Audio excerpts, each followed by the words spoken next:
बिस्मिल्लाहिर्रहमानिर्रहीम। अस्सलाम वालेकुम।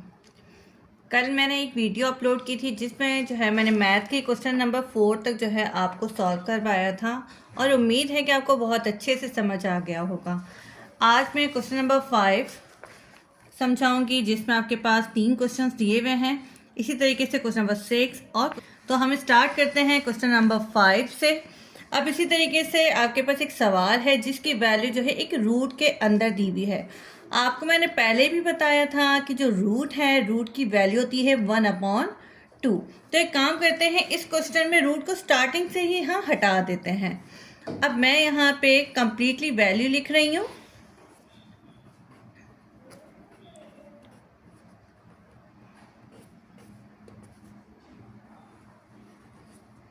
(0.04 - 3). अब यहाँ से मैंने इसको हटाया और मैंने उसकी पावर लगा दी 1/2। इसी तरीके से आपके पास यहाँ पे क्यूब लगा हुआ है। अब मैं एक बात करती हूँ कि वैसे तो नॉर्मली क्यूब आप लोगों को याद होना चाहिए, स्क्वायरिंग आपको याद होनी चाहिए। तो आपके पास 216 यानी कि एक ऐसा टेबल जो 3 टाइम मल्टीप्लाई करने पर आपको 216 की वैल्यू दे।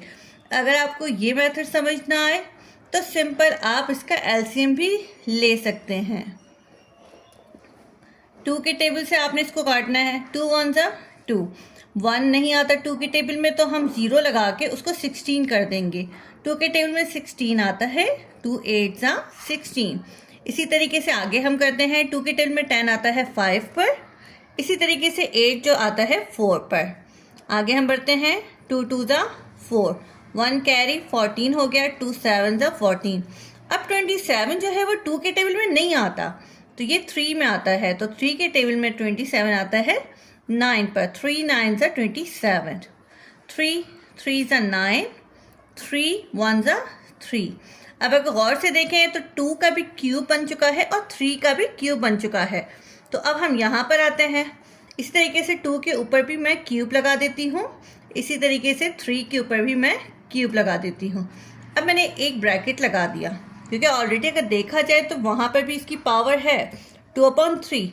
तो आप एक काम करें, 2/3 यहाँ पर लगा दें। इसी तरीके से हम आते हैं 125 पर।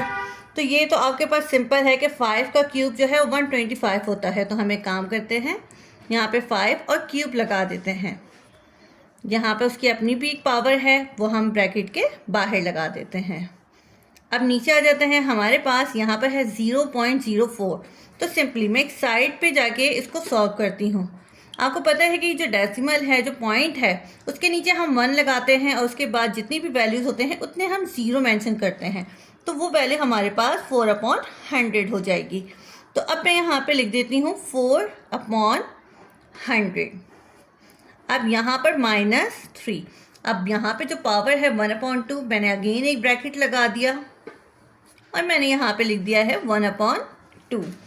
उम्मीद है कि यहाँ तक आपको बहुत अच्छे से समझ आ गया होगा। तो हम बढ़ते हैं आगे। अब ये यहाँ पर आपने देखना है कि ये जो ब्रैकेट के बाहर 2/3 है, ये 2/3 आपके पास तमाम वैल्यू का है जो ब्रैकेट के अंदर मौजूद है। तो अब यहाँ पर जो है हम एक काम करते हैं, 2 3 सबको अलग अलग जो है ये 2/3 यानी कि जो उसकी पावर है हम ये दे देते हैं। इसी तरीके से 3 मल्टीप्लाई बाय 2/3। आगे आते हैं। हमारे पास 3 के ऊपर यहाँ पे अगर ब्रैकेट के बाहर देखें तो 2 ऑलरेडी मौजूद है। तो इन दोनों को आपस में हम मल्टीप्लाई कर देंगे। 3 2 ज़ा 6। तो यहाँ पर हमारे पास आ गया 6। अब यहाँ पर अगर देखा जाए, वैसे तो खैर हम नीचे वाले स्टेप में कर लेंगे, हम इनको यहाँ पे काट सकते हैं और यहाँ पर माइनस की वजह से हम इनकी वैल्यू को ऊपर कर देंगे। 100 ऊपर चला जाएगा और 4 नीचे आ जाएगा। देन हम इसको कट करेंगे कि आपके पास यहाँ पर जो ये पावर है इसको प्लस में लेकर आना है।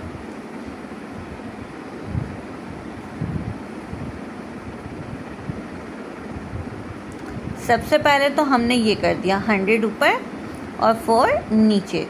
इस तरह इनकी पावर जो माइनस थी अब हो गई प्लस। बाहर आपने एक ब्रैकेट लगा देना है और आपने 1/2 जो है, जो कि ऑलरेडी लिखा हुआ था ऊपर, अगर गौर से देखें तो अगेन आपने ये लिख देना है। अब 3 1 ज़ा 3, 3 1 ज़ा 3, 3 1 ज़ा 3, 3 1 ज़ा 3, 4 1 ज़ा 4, अब 4 2 ज़ा 8, 2 कैरी गया, 20 हो गया, 4 5 ज़ा 20। अब नीचे के स्टेप में आते हैं, हमारे पास यहाँ पर 2 रह गया है, जो कि इस 2 के ऊपर हमने पावर लगा दिया। इसी तरीके से आगे आते हैं, यहाँ पर 3 के ऊपर भी 2 रह गया है, तो हम यहाँ पे 2 लगा देते हैं। मल्टीप्लाई बाय 5 की पावर 6 जैसी है वैसे ही हमने लिख दी। यहाँ पर हमारे पास 25 रह गया है और ब्रैकेट के बाहर क्यूब, ब्रैकेट लगा कर आप 1/2 लगा दें। ऊपर की वैल्यू जैसी ही है आपने सेम लिखनी है। अब नीचे आते हैं 5 का, यानी कि 25 जो है अगर हम देखा जाए तो 5 का स्क्वायर होता है 25, तो हमने यहाँ पर 25 की जगह 5 लिख दिया और क्यूब जैसा है वैसा लिख दिया 1/2। अब नीचे के स्टेप में अगेन हमने ऊपर की जैसी वैल्यू थी हमने वैसी लिख देनी है। और जब हम नीचे आएंगे तो आपके पास ब्रैकेट के अंदर भी एक वैल्यू है, पावर है, और ब्रैकेट के बाहर भी है, तो हमने उन दोनों को मल्टीप्लाई कर देना है। 2 3 ज़ा 6, ब्रैकेट लगाकर आप 1/2 लगा दीजिए। अब यहाँ पे देखें ये दोनों सेम है, तो हम क्या करेंगे, इन दोनों को काट देंगे। नीचे के स्टेप में आते हैं, अभी जो 1/2 है हमने इसको भी देना है और इसको भी देना है, तो 2 मल्टीप्लाई बाय 1/2। इसी तरीके से 3 के ऊपर भी जो है एक पावर है 2 और हमने 1/2 इसको भी दे दिया। ये 2 और ये 2 कैंसिल हो गया, इसी तरीके से ये 2 और ये 2 भी कैंसिल हो गया। यहाँ पर रह गया 2 और यहाँ पर रह गया 3। इसी तरीके से देखा जाए तो 2 को 3 से मल्टीप्लाई करेंगे तो हमारे पास क्या आ जाएगा 6, जो कि हमारे पास क्या है इसका आंसर। उम्मीद है कि आपको ये सवाल बहुत अच्छे से समझ आया होगा। तो चलते हैं अपने नेक्स्ट क्वेश्चन की तरफ, जो कि हमारे पास है फाइंड द फैक्टर्स ऑफ। इसका मतलब हमें इनके फैक्टर्स फाइंड करने हैं। तो हमारे पास ये कम्प्लीटली एक सवाल है जो कि हम सॉल्व करने लगे हैं।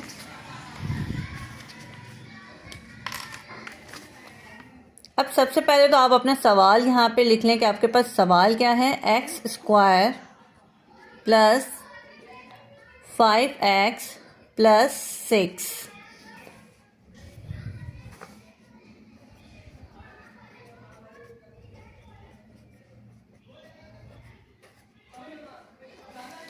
अब आपने सपोज करना है कि आपके पास t जो है, क्योंकि देखा जाए कि आपके पास दोनों ब्रैकेट में स्टार्टिंग की जो दो वैल्यूज़ हैं वो सेम हैं, तो हम एक काम करते हैं कि हम लेट ले लेते हैं कि x² प्लस 5x, ये हम सपोज कर रहे हैं कि ये वैल्यू है।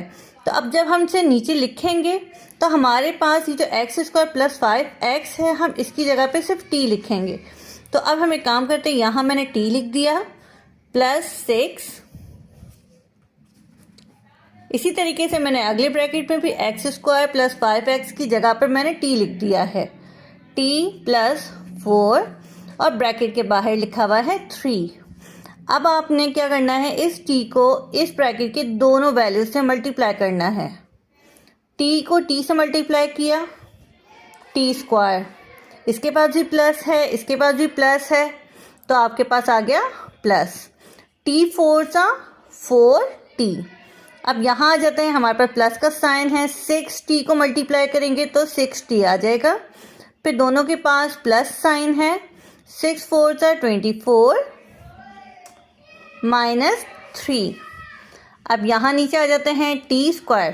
अब यहाँ देखें कि 4t इसके पास भी है, 6t इसके पास भी है, तो दोनों को प्लस कर देते हैं, प्लस 10t प्लस 24 माइनस 3। अब नीचे के स्टेप में हम क्या करेंगे, 24 में से 3 को माइनस कर देंगे। तो जब इसमें से माइनस करेंगे तो हमारे पास रह जाएंगे 21। आपको समझ आ गया होगा बहुत अच्छे से। उम्मीद है कि यहाँ तक आपको बहुत अच्छे से समझ आ गया होगा। मैं एक बार अगेन रिपीट कर देती हूँ कि आपके पास ये वैल्यू कम्प्लीटली दी हुई है। अब आपने लेट करना है कि आपके पास ये जो वैल्यू है उसको t आप सपोज कर लें। तो अब जब हम नीचे सॉल्व करने लगेंगे तो आपके पास इस वैल्यू की जगह पर t आ जाएगा। इसी तरीके से यहाँ पर भी t आ गया। अब ये t जो है इस ब्रैकेट में दोनों वैल्यू से मल्टीप्लाई होगा। टी टी ज़ा टी स्क्वायर, टी फोर ज़ा 4t। इसी तरीके से यहाँ आ जाते हैं, 6 को t से मल्टीप्लाई कर दिया, 6t प्लस 6 4 ज़ा 24 माइनस 3। अब नीचे आ जाते हैं, इस 24 में से 3 को माइनस कर देते हैं तो हमारे पास ये वैल्यू आ जाएगी। अब यहाँ पर करना क्या है, स्टार्टिंग का नंबर और एंड का नंबर इन दोनों को आपने मल्टीप्लाई करना है। इसके पास तो कोई नंबर नहीं है, इट्स मीन कि 1 है। 1 को 21 से मल्टीप्लाई किया तो हमारे पास आया 21 और सेंटर में हमारे पास नंबर मौजूद है 10। अब आपने ऐसा टेबल लेना है कि मल्टीप्लाई करने पर 21 मिले प्लस या माइनस करने पर 10 हो। तो एक काम करते हैं, 7 3 ज़ा 21, इसी तरीके 7 और 3 इन दोनों को प्लस करेंगे तो क्या बनेगा 10। इसका मतलब ये है कि अब आपके पास यहाँ पर टी स्क्वायर लिखना है और ये जो 10t है इसके समझो कि अब आपके पास 2 पार्ट्स आ गए। एक आपके पास 7t आ गया, इसी तरीके से एक आपके पास 3t आ गया प्लस 21। अब आपने इन दोनों में से कॉमन लेना है और इन दोनों में से कॉमन लेना है। अब यहाँ पर अगर गौर से देखें, t इसके पास भी है, इसके पास भी है, तो अब यहाँ पर आपने t ले लिया। जब एक t आपने यहाँ से ले लिया तो यहाँ पर अंदर एक t रह गया, प्लस साइन आ गया और यहाँ पर हमारे पास 7 आ गया क्योंकि एक t तो यहाँ जा चुका है। यहाँ आ गया प्लस और यहाँ पे 3 और 21 है। अगर गौर से देखें दोनों एक टेबल में आते हैं तो मैंने 3 यहाँ पर लिख दिया क्योंकि 3 के टेबल में 3 भी आता है और 21 भी आता है। अब मैंने एक ब्रैकेट लगा दिया और यहाँ रह गया t प्लस 3 के टेबल में 21 आता है 7 पर।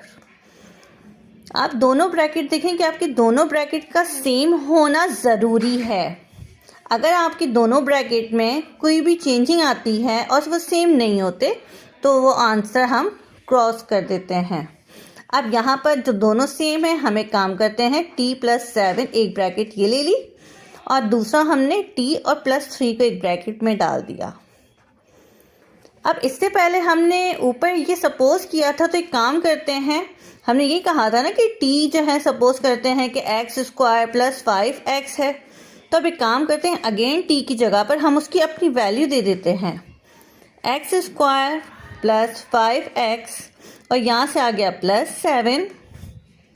इसी तरीके से यहाँ आ जाते हैं, इस t की जगह पर हम पुट कर देते हैं एक्स स्क्वायर प्लस 5x और यहाँ पर जो वैल्यू है प्लस 3 हमने यहाँ पर पुट कर दी। तो हमारे पास ये इसका आंसर आ गया। उम्मीद है कि आपको ये सवाल बहुत अच्छे से समझ आ गया होगा। जी, तो हमारा अगला क्वेश्चन है, by using synthetic division find the value of k-2 is 0 of the polynomial. अब इन्होंने ये कहा है कि हमें k की वैल्यू फाइंड करनी है, लेकिन साथ में उन्होंने हमें मल्टीप्लायर दे दिया है। अब वो ये कह रहे हैं कि ये मल्टीप्लायर -2 है। इससे पहले भी जो है हमने एक्सरसाइजेस की थी, उसमें क्या था कि आपके पास फैक्टर्स थे। अगर आपको इस तरीके से कुछ याद हो कि आपके पास x प्लस 2 जो कि हम कहते थे कि ये 2 यहाँ प्लस हो रहा है, उधर जाएगा तो माइनस हो जाएगा। तो इसी तरीके से हमारे पास ये इन्होंने मल्टीप्लायर दे दिया है कि ऐसी कौन सी वैल्यू हम k की ऐड करेंगे कि हमारे पास रिमाइंडर 0 आना चाहिए। तो अब हम एक काम करते हैं, इन्होंने हमें एक वैल्यू गिवन है कि वो दे दी है कि अब आपने इसको सॉल्व करना है। इसका मतलब मल्टीप्लायर हमें दे दिया है -2 और फैक्टर हमारे पास है x प्लस 2। अब ये हमारे पास एक क्वेश्चन दिया हुआ है, पॉलिनोमियल दिया हुआ है और ये कहना है कि सिंथेटिक डिवीजन से आपने इसको सॉल्व करना है। तो अब आप एक काम करें कि एक आपने बॉक्स बना लेना होता है। अब यहाँ पर x को छोड़कर इट्स मीन कि कोफिशिएंट जो इनके साथ के नंबर होते हैं हमें वो लिखने होते हैं। अब यहाँ पर तो पॉलिनोमियल हमारे पास आ गया है -2, यहाँ पर कुछ भी वैल्यू नहीं है, इट्स मीन कि आ गई 1। यहाँ पर भी कोई वैल्यू नहीं है तो हम यहाँ पे 1 पुट कर देंगे। यहाँ पर आपके पास कोफिशिएंट -14 है तो हमने यहाँ पे -14 लिख दिया। यहाँ पर कोई वैल्यू नहीं है तो क्योंकि जाहिर सी बात है हमें k की वैल्यू निकालनी है, तो हम एक काम कर देते हैं, यहाँ लिख देते हैं k। जब हम इसको सॉल्व करते हैं जो नंबर 1 यानी कि जो पहली वैल्यू होती है सेम एज इट इज़ नीचे आ जाती है। माइनस प्लस माइनस, 2 1 ज़ा 2। अब आप इसको ऐड या सब्ट्रैक्ट करें। आप ये देखें कि आपके पास यहाँ पे ये सब्ट्रैक्ट हो रहा है। 2 में से 1 को माइनस किया, 1 आ गया। 2 बड़ा है तो एक काम करते हैं, उसका साइन हमने नीचे शो कर दिया, माइनस माइनस प्लस, 2 1 ज़ा 2। 14 में से 2 को माइनस कर दें तो हमारे पास 12 आता है, माइनस साइन, क्योंकि 14 बड़ी वैल्यू थी, उसके बाद साइन माइनस का था। माइनस माइनस प्लस, 2 को 12 से मल्टीप्लाई किया तो हमें 24 मिल गया। इसका मतलब जो हमारे पास रिमाइंडर बचता है वो है के 24, इसलिए माइनस के प्लस 24। बट हमारे पास तो ज़ीरो नहीं आया। इसका मतलब ये है कि हमारे पास उन्होंने कहा था कि रिमाइंडर आना चाहिए 0, बट हमारे पास रिमाइंडर आया है माइनस के प्लस 24। तो एक काम करते हैं, 24 यहाँ प्लस हो रहा है, इसको हम दूसरी साइड लेकर आते हैं तो वो माइनस हो जाएगा। तो माइनस साइन और माइनस साइन दोनों कैंसिल कर देते हैं, तो हमारे पास जो इसका आंसर आया है वो 24 आया है। जी, अब हम अपना क्वेश्चन नंबर 6 स्टार्ट करते हैं। क्वेश्चन नंबर 6 है हमारे पास, by using factor theorem find the factor of x cube minus 6x² plus 11x minus 6। हमें इसके जो है फैक्टर्स फाइंड करने हैं फैक्टर थ्योरम के को यूज़ करते हुए। अब हमारे पास ये क्वेश्चन है सबसे पहले कि आपके पास यहाँ पर कांस्टेंट वैल्यूज़ क्या आ रही है, 6। अब आपने देखना है कि 6 जो है किस किस टेबल में आता है। इसका मतलब आपने इसके फैक्टर्स बनाने हैं। तो आपके पास फैक्टर्स ऑफ 6 वो कौन कौन से आएंगे। हम स्टार्ट करते हैं 1 से। इसका मतलब कि 1 आपके पास प्लस में भी आ सकता है, माइनस में भी आ सकता है। इस तरीके से हम 2 ले लेते हैं, 2 के टेबल में भी जो है 6 आता है, 3 के टेबल में जो है 6 आता है। इसी तरीके से 6 के टेबल में भी 6 आता है। तब हम एक काम करते हैं, हम सबसे पहले x की वैल्यू पुट करते हैं +1। अब आपके पास जो पॉलिनोमियल है आपके पास वो ये है x cube minus 6x² plus 11x minus 6। तो मैंने आपको पहले ही बताया था कि जब हम फैक्टर्स फाइंड कर रहे होते हैं, इससे पहले भी सवाल में मैंने आपको बताया था कि -2 मल्टीप्लायर दिया गया था, जबकि उसका फैक्टर जो है वो +2 था। इसी तरीके से यहाँ पे ये x = 1 है, जब ये यहाँ आएगा तो वो माइनस हो जाएगा। तो एक फैक्टर आपके पास ये हो जाता है x - 1। अब यहाँ पर हम बात करते हैं, यहाँ पर आप अपना सवाल लिख लें, x cube minus 6x² plus 11x minus 6। अब मैं यहाँ पे क्या कर रही हूँ कि x की वैल्यू 1 पुट कर रही हूँ। मैंने यहाँ पे 1 पुट किया, इसका क्यूब मैंने ऊपर लगा दिया, फिर -6 और ये मैंने 1 लगा दिया और उसका स्क्वायर यहाँ लगा दिया, प्लस 11 x की जगह पे 1 पुट कर दिया -6। 1 को 3 टाइम मल्टीप्लाई करने पर 1 मिलेगा, 1 को 2 टाइम मल्टीप्लाई करने पर भी 1 मिलेगा, फिर 1 6 ज़ा 6, 11 1 ज़ा 11 माइनस 6। अब यहाँ पर ये 1 प्लस का है, ये 11 प्लस का है, इट्स मीन कि आपके पास 12 जो है वो प्लस के आ गए। ये -6 है, ये -6 है, अगर दोनों को प्लस करेंगे तो -12 आ जाएगा। तो आपके पास एक प्लस का है, एक माइनस का है, इट्स मीन कि यहाँ पर आपके पास कितना आ गया, 0 आ गया।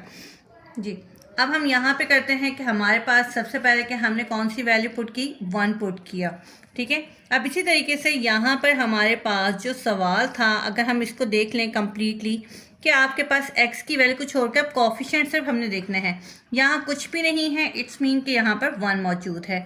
इसी तरीके से यहाँ पर -6 है तो हमने यहाँ पे मेंशन कर दिया -6। इसी तरीके से आगे आते हैं, हमारे पास +11 है और यहाँ पर हमने 11 पुट कर दिया। फिर हम यहाँ पे देखते हैं -6 है तो हमने यहाँ पर -6 पुट कर दिया। जो पहली वैल्यू होती है सेम एज इट इज़ हम उसको नीचे उतार देते हैं। अब 1 को 1 से मल्टीप्लाई करते हैं, 1 1 सा 1, 6 में से 1 को माइनस कर दो तो हमारे पास -5 आ जाएगा, 1 5 सा 5 प्लस माइनस माइनस, 11 में से 5 को माइनस करेंगे तो हमारे पास 6 आ जाएगा, 1 6 सा 6। अब एक माइनस का है, एक प्लस का है, देखा जाए तो ये क्या हो जाते हैं, कैंसिल हो जाते हैं। इसका मतलब 0 हमारे पास क्या आ जाता है, रिमाइंडर आ जाता है। आपके पास जो यूजिंग यानी कि जो हम फैक्टर्स थ्योरम कर रहे हैं इसमें 0 लाजमी आएगा, ठीक है। अब इसी तरीके से अब हम इसके फैक्टर्स बना लेते हैं कि आपके पास कि पहला फैक्टर क्या आया था कि मैंने आपको यही बताया था कि 1 यहाँ प्लस हो रहा है, यहाँ आएगा तो माइनस हो जाएगा। तो पहला फैक्टर आपके पास x माइनस 1 आ गया। अब दूसरा फैक्टर आपके पास इस तरीके से आता है कि आपके पास फॉर्मूला होता है ax² plus bx plus c। अब इसका मतलब ये है कि जो आपके पास पहली वाली वैल्यू है, ठीक है, अब हम इसको सबसे पहले, अब यहाँ पर जब हम आए थे x³ था तो हमने इसको यहाँ पर भी स्किप कर दिया था। तो अब यहाँ पर हमने क्या करना है, तो पहली वैल्यू ax² है, इसका मतलब जो इस वैल्यू के साथ हमें x² पुट करना है। तो 1 हम शो करते नहीं हैं तो हमने x² पुट कर दिया। फिर हमने देखा सेकंड वैल्यू के साथ साइन माइनस का है और उसके साथ सिर्फ x लगा हुआ है, इसका मतलब ये है कि हमने 5 के साथ जो है x लगा देना है, तो -5x। फिर अगली वैल्यू प्लस है और आपके पास प्लस कॉन्स्टेंट यानी कि सिंपल आ रहा है तो +6 आ गया। अब यहाँ पर हमने इनके इस तरीके से करना है कि मैंने आपको सिंपल से पहले भी सवाल समझाया था, 1 6 + 6। तो सिंपल अगर आपको ये वाला मेथड समझ ना आए तो आपने करना ये है, आपने 6 का एलसीएम लेना है। जब आप 6 का एलसीएम लेंगी, 2 3 6, 3 1 3, इसका मतलब 2 3 6 आ रहा है। और अगर इन दोनों को प्लस करेंगे तो 5 आ जाएगा, क्योंकि आपके पास सेंटर में 5 चाहिए। अब इसी तरीके से x माइनस 1 और हम यहाँ जाते हैं x² और हमारे पास -5x के 2 पार्ट समझो हो गए, -2x -3x, तो -2x -3x +6। अब आपने क्या करना है, इन दोनों में से कॉमन निकालना है और इन दोनों में से कॉमन निकालना है। तो x -1 जैसा था वैसा ही लिख दिया। यहाँ पे क्या हुआ कि x एक जैसे हैं तो हम एक काम कर लेते हैं, x एक ले लेते हैं। यहाँ पर सिर्फ एक x रह गया, -2, क्योंकि एक x जा चुका है। फिर यहाँ पे -3 हमारे पास कॉमन आ गया और अंदर रह गया है x माइनस प्लस माइनस 3 के टेबल में 6 आता है 2 पर। तो देखा जाए तो दोनों ही ब्रैकेट हमारे पास सेम आ गए। अब हम अपनी लास्ट लाइन करते हैं। हमारे पास यहाँ आ जाता है x -1, दोनों में से हम एक ब्रैकेट ले लेंगे x -2। इसी तरीके से अगली ब्रैकेट हमारे पास होगी x -3, जो कि हमारे पास इसका आंसर आ जाएगा। उम्मीद है कि आपको बहुत अच्छे से जो है ये क्वेश्चन जो है समझ आ गया होगा। अब हम अपने नेक्स्ट क्वेश्चन की तरफ चलते हैं। Find the HCF highest common factor of the following expression by factorization method. हमारे पास यहाँ पर कम्प्लीटली सवाल है 4x² - 9 एंड 2x² - 5x + 3। अब यहाँ देखें कि आपके पास दोनों का स्क्वायर निकल रहा है और दरम्यान में साइन माइनस का है। इट्स मीन कि यहाँ पर वो फॉर्मूला अप्लाई कर देंगे a² - b², जिसे हम एक बार प्लस में लिखते हैं, एक बार माइनस में लिखते हैं। इस तरीके से आपके पास जो दूसरी वैल्यू है 2x² - 5x + 3, आपके पास ये 3 वैल्यूज़ है। इसका मतलब आपने मिडल टर्म ब्रेक करनी है। और मिडल टर्म ब्रेक करने का मैंने आपको इससे पहले भी जो है 2 अलग अलग मेथड मैंने एक्सप्लेन किए हैं। तो अब हम इस सवाल को जो है स्टार्ट करते हैं। सबसे पहले जो है हम लिखते हैं 4x² - 9। 4 का स्क्वायर होता है 2 और ये x आ गया, हमने ये स्क्वायर इसका ले लिया। -9 का स्क्वायर हमारे पास समझो कि 3 होता है कि 3 को 2 टाइम में मल्टीप्लाई करने पर हमें 9 मिलता है। अब आपके पास ये फॉर्मूला है a² - b², जो कि एक बार प्लस में आ जाएगी वैल्यू और एक बार माइनस में आ जाएगी। इसका मतलब हमें इसे एक बार प्लस में लिखना है और एक बार माइनस में लिखना है। इस तरीके से अब हम दूसरा एक्सप्रेशन अपना ले लेते हैं 2x² - 5x + 3। 2 को 3 से मल्टीप्लाई किया, सिंपल हमारे पास 2 3 6, और सेंटर में वैल्यू हमारे पास है 5। इसका मतलब ये है कि हमें ऐसा टेबल लेना है कि मल्टीप्लाई करने पर 6 मिले या प्लस माइनस करने पर 5 मिले। तो हम यहाँ आते हैं 2 3 6 और सेम नंबर ही हमारे पास नीचे आएंगे। अब हम इनको प्लस करते हैं तो हमें 5 मिल जाता है। इसका मतलब जो मिडल टर्म है वो ब्रेक हो गई है दो पार्ट्स में, एक 2x में और एक 3x में। तो अब हम यहाँ जाते हैं 2x², दोनों के पास साइन माइनस का जाएगा क्योंकि दोनों वैल्यू प्लस हो रही हैं और जो आपके पास मिडल टर्म है उसके पास साइन माइनस का है। तो -2x माइनस 3x प्लस 3। अब इन दोनों में से जो कॉमन है आपने बाहर ले लेना है। 2 इसके पास भी है, 2 इसके पास भी है, तो आपने 2 बाहर ले लिया। इसी तरीके से x यहाँ भी है, x यहाँ भी है, तो एक x हमने यहाँ ले लिया। जब 2x यहाँ से यहाँ पर लिया है तो यहाँ पर सिर्फ एक x रह गया, साइन माइनस का। 2x कम्प्लीटली जा चुका है, इसका मतलब यहाँ सिर्फ 1 रह गया। -3 यहाँ पर हमने कॉमन लिया। अब यहाँ पर ये x अंदर रह गया, माइनस प्लस माइनस, और 3 के टेबल में 3 आता है 1 पर। इसी तरीके से देखें, मैंने इससे पहले भी आपको एक्सप्लेन किया था कि दोनों ब्रैकेट का सेम होना ज़रूरी है। तो अब हम एक काम करते हैं, यहाँ से हम एक ब्रैकेट ले लेते हैं x - 1 और दूसरी ब्रैकेट ले लेते हैं 2x - 3। अब हमने दोनों का कंपैरिजन करना है कि ऐसी कौन सी यानी कि वैल्यू है जो दोनों में सेम आई है। अगर हम देखते हैं यहाँ पर है 2x + 3, क्या यहाँ पर 2x + 3 है? नहीं। फिर हम देखते हैं 2x - 3, फिर हम यहाँ देखते हैं 2x - 3। इसका मतलब जो कॉमन हमारे पास फैक्टर बना है वो क्या है? 2x - 3। इसका मतलब तो हमारे पास हाईएस्ट कॉमन फैक्टर भी कौन सी वैल्यू निकली? 2x - 3। तो इसका मतलब ये हमारे पास क्या आ गया? आंसर। आपको बहुत अच्छे से समझ आया होगा। तो अब हम चलते हैं अपने नेक्स्ट क्वेश्चन की तरफ।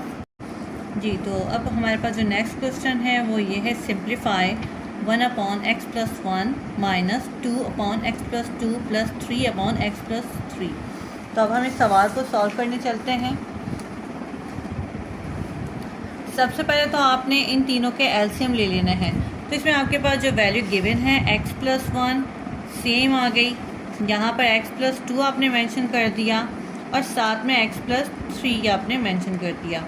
करना ये है कि आपके पास जो सेम वैल्यू है आपने उसको नहीं लेना, आपने क्या करना है, बाकी की दो वैल्यूज़ को उस वैल्यू के साथ मल्टीप्लाई करवाना है। तो सिंपल, जब आप उससे 1 से मल्टीप्लाई करवाएंगे तो आपके पास x + 2 और x + 3 सेम वैल्यू आ जाएगी।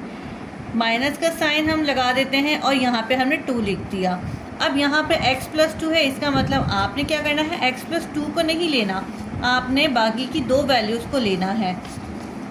तो यहाँ पर आ गया आपके पास x + 1 x + 3। इसी तरीके से आगे आते हैं हम, +3 मैंने लिख दिया है। अब यहाँ पे x + 3 को नहीं लेना, उसके अलावा बाकी की दो वैल्यूज़ को हम ले लेंगे। तो बाकी की दो वैल्यूज़ हमारे पास है x + 1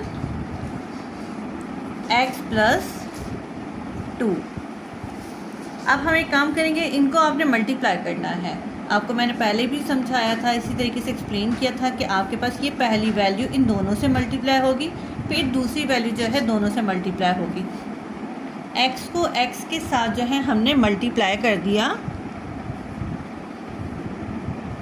x x² प्लस फिर आपके पास ये x इस 3 से मल्टीप्लाई हुआ, 3x आ गया, फिर प्लस प्लस प्लस 2 को x के साथ मल्टीप्लाई किया, 2x आ गया, प्लस प्लस प्लस 2 3 6। ये एक ब्रैकेट में हमने इनको डाल दिया। अब यहाँ पे हमने -2 पुट कर दिया। अब इसी तरीके से इसको सॉल्व करेंगे। x को x के साथ मल्टीप्लाई किया, x², x 3 3x, इनके पास प्लस का साइन है क्योंकि प्लस प्लस प्लस। इस तरीके से 1 को x से मल्टीप्लाई करवाएंगे और इसके पास भी प्लस है, इसके पास भी प्लस है, प्लस प्लस प्लस। 1 को x से मल्टीप्लाई किया तो x आ गया, प्लस प्लस प्लस 1 3 3। इसी तरीके से ये ब्रैकेट क्लोज हो गया। अब हमारे पास अगली वैल्यू है +3। अब इसी तरीके से अब हम लास्ट को जो है मल्टीप्लाई करवाएंगे। x को x के साथ मल्टीप्लाई करवाया, x x square plus plus plus, ये x 2 से मल्टीप्लाई हुआ तो हमारे पास आ गया 2x प्लस प्लस प्लस, 1 को x से मल्टीप्लाई किया तो सिंपल x आ गया, प्लस प्लस प्लस, 1 2 ज़ा 2, तो हमारे पास ये वैल्यू आ गई 2। इसी तरीके से अब हम नीचे अब लाइन ड्रॉ कर देंगे और जो नीचे की वैल्यू है वो लिख देंगे, x + 1, x + 2, x + 3। अब इस स्टेप में करना क्या है, ये जो 2 है इन सब से मल्टीप्लाई होगा और ये माइनस साइन इनके साइन से मल्टीप्लाई होगा, और इसी तरीके से ये 3 इन सब से मल्टीप्लाई होगा और यही प्लस इनके साइन से मल्टीप्लाई होंगे। तो अब हम नीचे के स्टेप में आ जाते हैं, x square plus 3x plus 2x plus 6 minus 2x square को मल्टीप्लाई किया तो 2x square minus plus minus 2 3 ज़ा 6 और बराबर में x डाल दिया हमने, माइनस प्लस माइनस 2x ज़ा 2x माइनस प्लस माइनस 2 3 ज़ा 6 प्लस 3 1 ज़ा 3 और साथ x स्क्वायर लगा दिया, प्लस प्लस प्लस 3 2 ज़ा 6 x, फिर 3 को x के साथ मल्टीप्लाई किया 3x, फिर प्लस प्लस प्लस 3 2 ज़ा 6। उम्मीद है कि यहाँ तक आपको बहुत अच्छे से समझ आ रहा होगा। तो अब हम लाइन ड्रॉ कर देते हैं और नीचे वैल्यू जैसे लिखी हुई थी हमने वैसी लिख दी।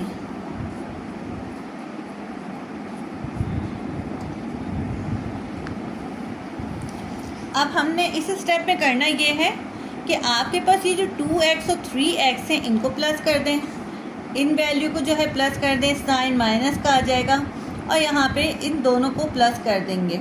अब नीचे स्टेप पे स्टार्ट कर रही हूँ, x स्क्वायर प्लस 3 और ये प्लस 2 प्लस 5x हो गए, plus 6 minus 2x square minus 6x minus 2x, तो ये हो गया minus 8x minus 6 plus 3x square plus 6x plus 3x, तो इसके ये हो गया प्लस 9x प्लस 6।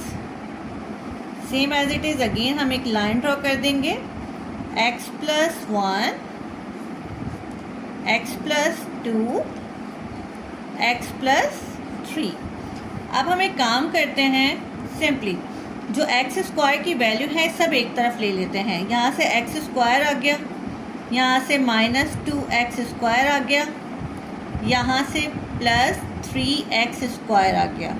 अब हम दूसरी वैल्यू ले लेते हैं, प्लस 5x, यहाँ से आ गया माइनस 8x प्लस 9x। अब हम नॉर्मल नंबर जो है हम ये ले लेते हैं, प्लस 6 माइनस 6 प्लस 6। अगेन हमने लाइन ड्रॉ कर दी और नीचे वाली वैल्यू जैसी थी वैसी लिख दी।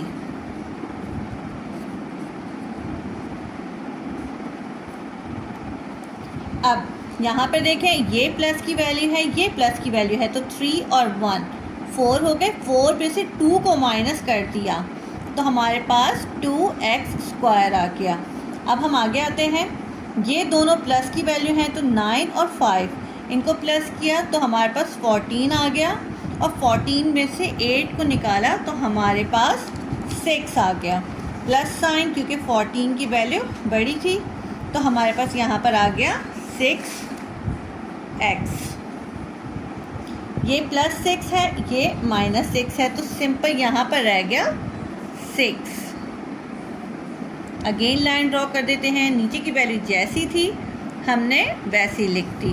तो हमारा कम्प्लीटली ये क्वेश्चन जो है वो सॉल्व हो चुका है।